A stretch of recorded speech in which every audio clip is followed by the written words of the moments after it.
Combate à pedofilia na internet. Polícia realiza a Operação Luz na Infância. A ação conta com mais de 600 pessoas para cumprir 105 mandados judiciais no Brasil e no exterior. Em Goiás, Polícia Federal prende ex-prefeito de São Miguel do Araguaia e o braço direito de Fernandinho Beiramar. Justiça do Rio de Janeiro concede liberdade aos ex-governadores Antony Garotinho e Rosinha Mateus. E ainda, em São Paulo, porteiro será indenizado por discriminação. O Tribunal de Justiça de São Paulo condenou uma moradora de um condomínio que queria impedir que o zelador e a família dele utilizassem as áreas comuns do prédio onde moram.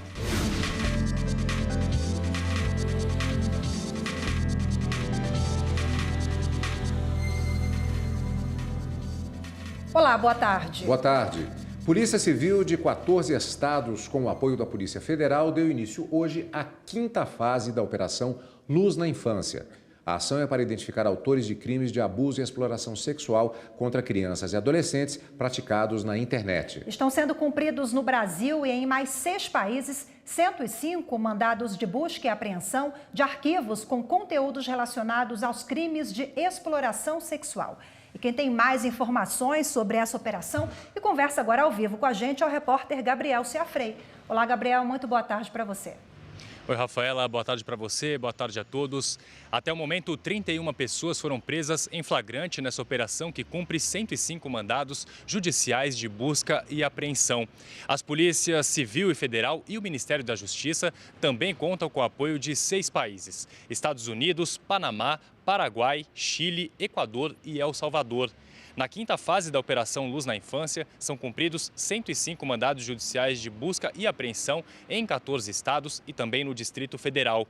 Os suspeitos teriam cometido os crimes de abuso e exploração sexual contra crianças e adolescentes na internet. A primeira fase da operação foi feita em 2017 e, desde então, as investigações se intensificaram. Os investigados podem responder por produzir, armazenar e compartilhar este tipo de material.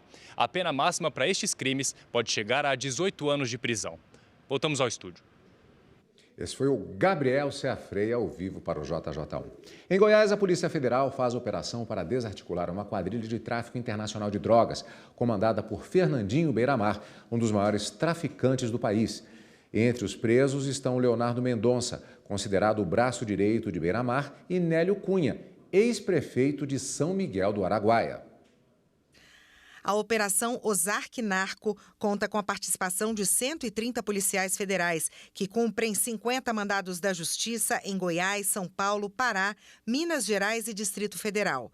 Os alvos da operação são pessoas ligadas a Fernandinho Beiramar, que, mesmo preso, coordenava o envio de cocaína dos portos de Santos e Itajaí para países da Europa. 24 pessoas já foram presas temporariamente, entre elas o braço direito de Beiramar, Leonardo Mendonça, e o ex-prefeito de São Miguel do Araguaia, Nélio Cunha. Foram apreendidos um avião, 15 veículos e dinheiro em espécie, o equivalente a R$200 mil.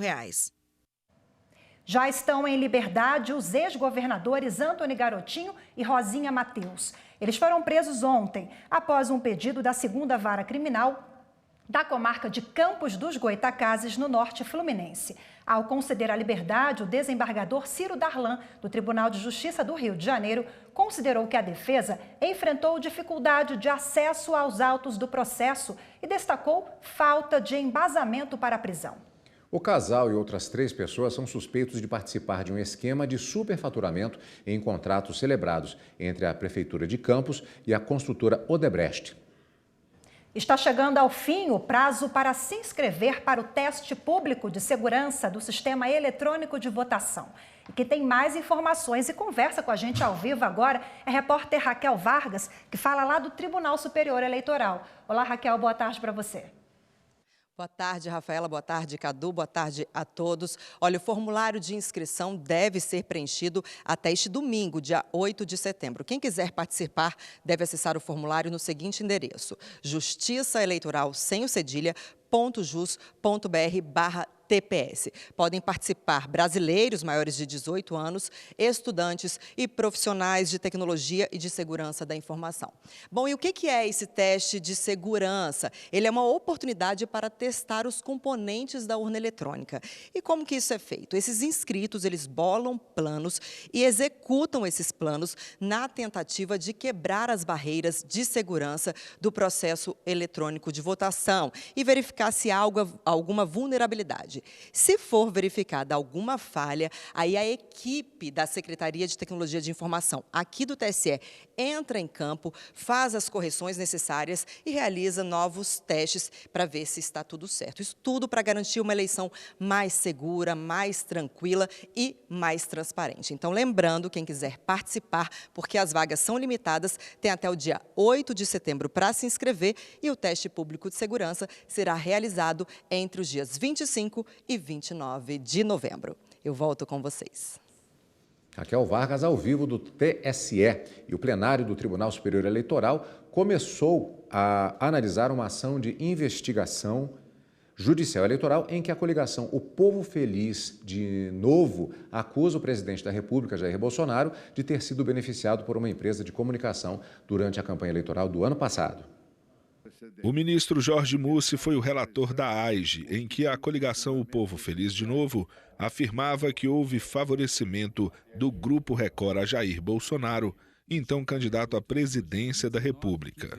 Entre outras acusações, a coligação alegava tratamento desigual dado a Bolsonaro durante a cobertura eleitoral feita pela emissora de TV e pelo portal de notícias R7. Para o ministro Mussi, não há na ação provas de que houve favorecimento a Bolsonaro. A legislação de regência dispõe ser livre a manifestação de pensamento por meio da rede mundial de computadores, a internet, e por meio de comunicação interpessoal mediante mensagem eletrônica durante a campanha eleitoral, sendo assegurado o direito de resposta e vedado o anonimato. O relator também afirmou que entrevistas e matérias questionadas pela coligação foram feitas pelo atentado sofrido por Jair Bolsonaro durante a campanha eleitoral. Impedir, por meio de decisão judicial, que uma emissora de televisão veicule toda e qualquer entrevista do candidato Jair Bolsonaro antes do primeiro turno das eleições, por quaisquer meios de comunicação, televisão aberta, televisão fechada, rádio e internet, seria manifesto ato de censura prévia, contrária à liberdade de imprensa, pressuposto fulcral do regime democrático. O julgamento da AIGE foi interrompido por pedido de vista do ministro Edson Fachin. E daqui a pouco tem sessão plenária no Supremo Tribunal Federal. Vamos conferir os assuntos previstos na pauta de julgamentos de hoje. Direito administrativo é o primeiro item da pauta desta quarta-feira no plenário, com ação contra a chamada Lei de Responsabilidade Fiscal do Esporte. Direito do trabalho é o segundo tema, com recurso que discute se é constitucional a aplicação da responsabilidade civil objetiva do empregador em caso de acidente de trabalho em atividade de risco. Poder Judiciário e funções essenciais à Justiça é tema com ação direta de inconstitucionalidade contra a norma que estabelece que o reajuste dos proventos para juízes classistas estaria sujeito aos mesmos reajustes concedidos aos servidores públicos federais. Ordem social é o último tema, com 3 ações contra dispositivos da emenda constitucional da reforma da Previdência. Mais informações sobre a pauta de julgamentos no site do Supremo Tribunal Federal, stf.jus.br. O Supremo Tribunal Federal deve retomar hoje o julgamento da Lei de Responsabilidade Fiscal do Esporte. A norma de 2015 criou o Programa de Modernização da Gestão e de Responsabilidade Fiscal do Futebol Brasileiro, o Profut. Ao aderir ao programa, os clubes poderiam parcelar as dívidas com a União, desde que seguissem regras para dar mais transparência e equilíbrio financeiro na gestão das entidades. Trechos da legislação, como o que define critérios fiscais para a participação dos clubes em campeonatos, são questionados no STF. A questão deve voltar ao plenário do Supremo com o voto vista do ministro Marco Aurélio. O relator, ministro Alexandre de Moraes, em decisão liminar em setembro de 2017, já havia suspendido parte da lei que estabelece exigências fiscais aos clubes de futebol e prevê possíveis sanções a quem descumpre. Ele atendeu parcialmente o pedido do Partido Humanista da Solidariedade, PHS, e do Sindicato Nacional das Associações de Futebol Profissional, que pedem que trechos da lei sejam considerados inconstitucionais. No plenário, a análise da ação começou de forma definitiva em abril deste ano. Até agora, 6 ministros acompanharam o voto do relator. Na ocasião, o ministro Alexandre de Moraes considerou inconstitucional uma parte da lei que penaliza os clubes e ligas com um rebaixamento, caso não apresentem a certidão negativa de débitos na hora de se inscreverem nos campeonatos. A meu ver, se configurou uma sanção política, mas mais grave do que isso, eu diria que é uma verdadeira pena de morte para o clube. Porque toda a ideia da lei, toda a ideia de boa governança, de um rigorismo maior, um correto rigor maior, foi para que os clubes se adequassem e conseguissem pagar os seus débitos.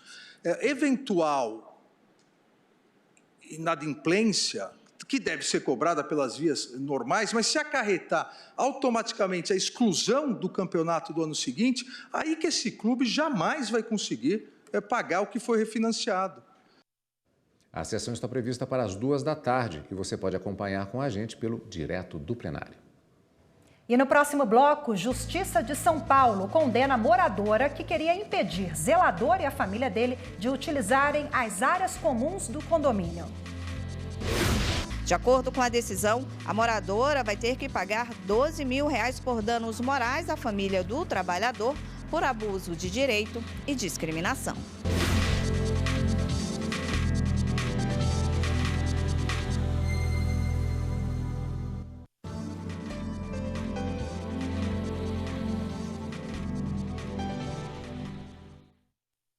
Estão sendo ouvidos hoje pela Justiça do Paraná 7 réus do processo que investiga a morte do jogador Daniel.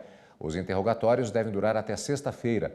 O jogador foi encontrado morto em uma área rural de São José dos Pinhais, no Paraná, em outubro do ano passado. Defensoria Pública deve pagar multa aplicada a defensor que abandonou uma sessão do Tribunal do Júri. A decisão é do Superior Tribunal de Justiça. De acordo com o processo, o abandono do plenário aconteceu depois que a juíza negou o pedido de adiamento da sessão para que uma testemunha indicada pela defesa fosse intimada. A magistrada aplicou multa de 10 salários mínimos ao defensor por abandono de causa. A multa foi contestada no Tribunal de Justiça de São Paulo, mas o pedido foi negado e o caso chegou ao Superior Tribunal de Justiça. Foi alegado que a juíza deu interpretação errada ao exercício do direito de defesa, porque confundia os conceitos de abandono do plenário com abandono da causa. O relator do recurso, ministro Reinaldo Soares da Fonseca, considerou a multa legal, ressaltando que, com base em precedentes do STJ, a postura de abandonar o plenário como tática da defesa passou a ser repudiada e configurar abandono processual.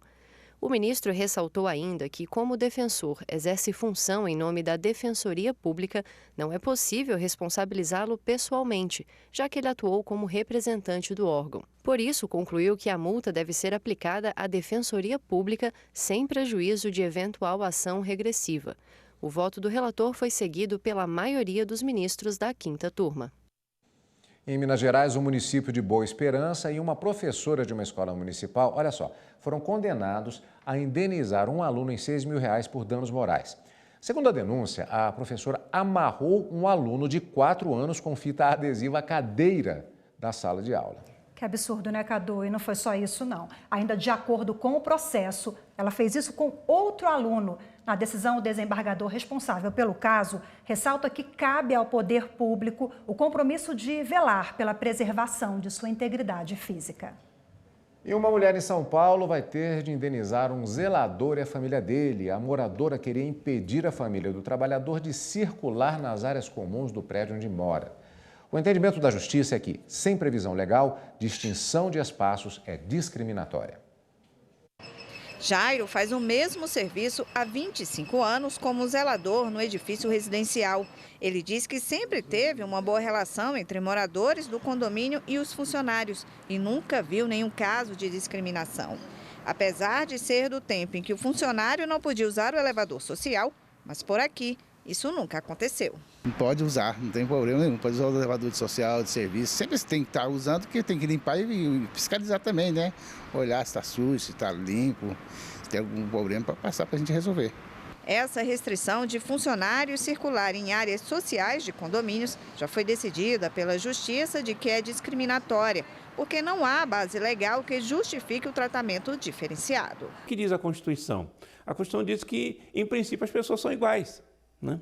As pessoas são iguais e quando você tiver uma distinção, a distinção é possível sim, mas essa distinção tem que ter bases razoáveis. Baseado nisso, o Tribunal de Justiça de São Paulo condenou uma moradora de um condomínio que queria impedir que o zelador e a família dele utilizassem as áreas comuns do prédio onde moram. De acordo com a decisão, a moradora vai ter que pagar R$12 mil por danos morais à família do trabalhador por abuso de direito e discriminação. Causou constrangimento ao zelador, causou constrangimento aos familiares do zelador e mais, causou constrangimento aos próprios condôminos que não concordavam com isso, né? Então, por isso é que a Justiça entendeu que havia, sim, dano moral, né? Aquele dano que você não tem como expressar, não tem como dimensionar isso.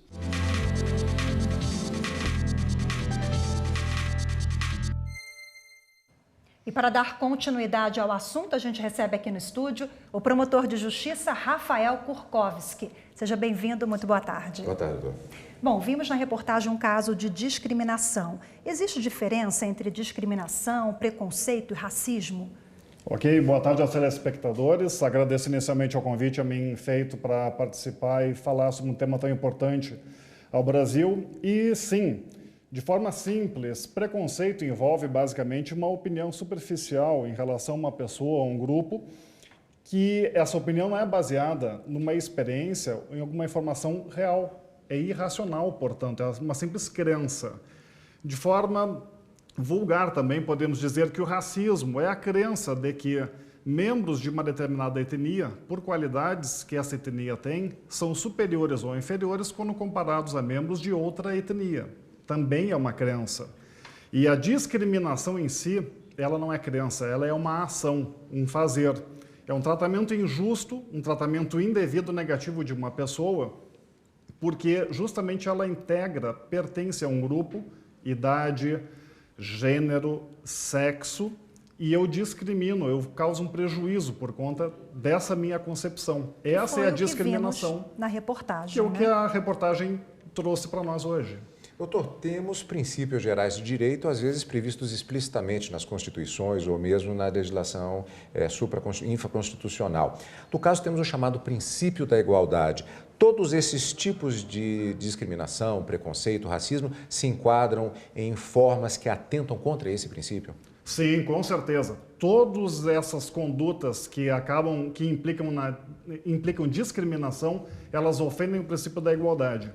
A igualdade pode ser encarada com um sentido formal, que é tratar todos como se fossem iguais numa presunção. Todavia, o que define a igualdade mesmo é o sentido material dela, que é tratar os iguais na medida das suas igualdades e os desiguais na medida das suas desigualdades. Frase célebre de Rui Barbosa no início do século XX. Trocando em miúdos, o que significa? É um paradoxo. Para garantir o cumprimento da igualdade, eu tenho que desigualar aqueles que se encontram numa situação de desvantagem para compensar em relação às pessoas que não se encontram com essa situação de desvantagem. Doutor, eu vou pedir para que nos acompanhe aqui agora rapidamente, porque temos um outro caso que chamou a atenção recentemente, que aconteceu em Brasília, que se encaixa nesse tipo de situação. Isso foi no mês de agosto. Nesse vídeo que vamos ver agora, um homem aparece xingando e cuspindo em um porteiro do condomínio. O rapaz no vídeo era assessor da Câmara Legislativa do Distrito Federal e foi exonerado do cargo. O episódio é investigado pela Polícia Civil como injúria. Um absurdo, né, Rafaela? Um absurdo. Esse vídeo chamou muita atenção, ganhou repercussão só não em Brasília, mas repercussão nacional. Doutor Rafael, nesse caso que nós vimos, a injúria que veio acompanhada de uma violência, isso pode agravar a situação desse agressor?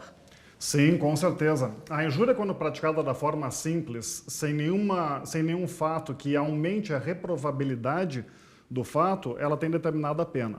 Quando a injúria é praticada com outras condutas que aumentam a reprovabilidade da conduta, a pena é mais alta. Exemplo palpitante é a injúria racial. A injúria simples tem uma pena. Se eu utilizar de elementos relacionados à cor, credo, sexo para injuriar, ofender a dignidade subjetiva de uma pessoa, eu vou receber uma pena mais alta, é uma forma qualificada do crime. Como se faz denúncias em casos como esse? Denúncias são muito fáceis de serem realizadas no Brasil, isso é bom deixar muito claro. O governo federal, por exemplo, tem o programa Disque 100, com campanha sobre racismo. Em que sentido? Racismo não é piada, racismo é crime. No Disque 100, a pessoa não se identifica e deve relatar o fato que presenciou. Temos na internet vários canais para realizar denúncias. O Ministério Público da Bahia, que se destaca nesse ponto, por exemplo.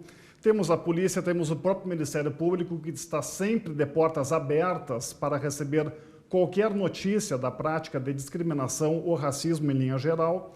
Isso é fundamental fincar o seguinte: a denúncia deve ser o mais detalhada possível quanto ao fato.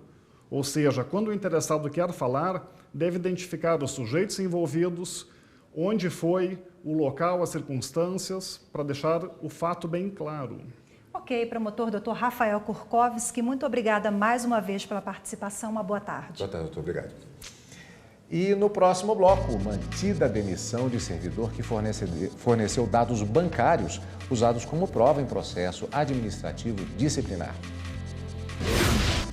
Ao perceber que também se complicaria com a justiça, o servidor se arrependeu em fornecer as informações.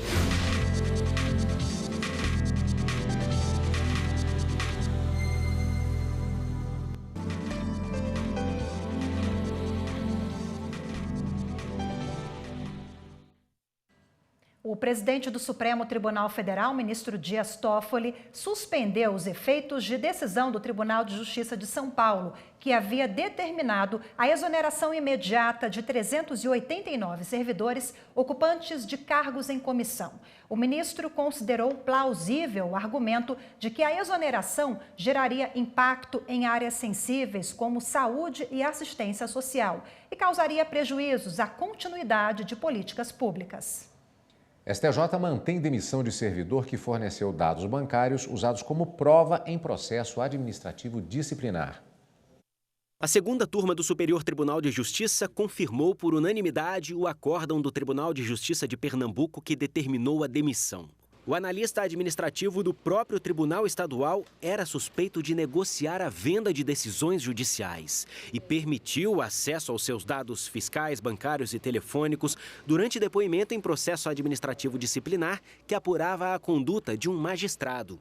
Ao perceber que também se complicaria com a justiça, o servidor se arrependeu em fornecer as informações. Disse que não autorizou a quebra dos sigilos e que as provas eram ilícitas, pois ele era testemunha e não o alvo principal do processo administrativo. O TJ de Pernambuco negou o mandado de segurança e frisou que só em 2010 circulou na conta do servidor o valor de quase R$1 milhão, incompatível com o cargo de analista judiciário.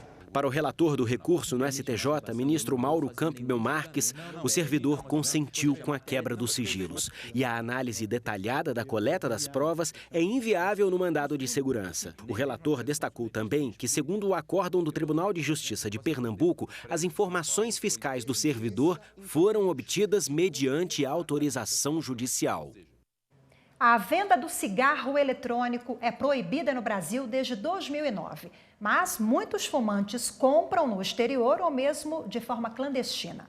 O produto foi criado para ajudar quem queria parar de fumar, mas na prática se tornou uma outra opção de fumo e por isso a regulamentação está sendo debatida. A venda é proibida, mas vários tipos de cigarro eletrônico com ou sem nicotina podem ser comprados facilmente pela internet. O cigarro eletrônico começou a ser comercializado nos Estados Unidos e na Inglaterra nos anos 90.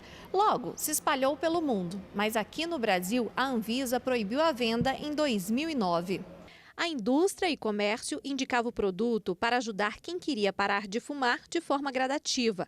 Mas na prática não foi isso que aconteceu. Se tornou um tipo de fumo e moda, principalmente entre os jovens. Felipe é um deles. Eu já comecei a ter um tempo no uso recreativo mesmo, eu uso mais em festas, para curtir mesmo, porque tem um sabor bom. E é isso, mas eu uso, no caso, eu uso sem nicotina.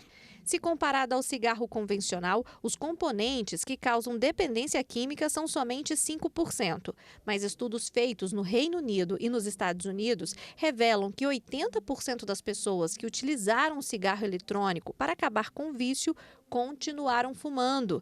E o Conselho Federal de Medicina alerta que os danos para a saúde não diminuem. Esses índices de câncer, de problemas, já estão aparecendo, principalmente nos Estados Unidos, na Califórnia, etc. Então, isso vai demorar um pouco ainda para a ciência documentar melhor esse tipo de alteração. Qualquer fumaça, qualquer vapor diferente, e aí entra a glicerol aí que tem nessas substâncias, isso é lesivo ao pulmão. Então, baseado nisso, é que a gente tem que se posicionar contra esse tipo de material. E 10 anos depois da proibição de venda e diante do aumento do consumo, a Anvisa está debatendo em audiências públicas a regulamentação do cigarro eletrônico. Já foram feitas audiências em Brasília e no Rio de Janeiro.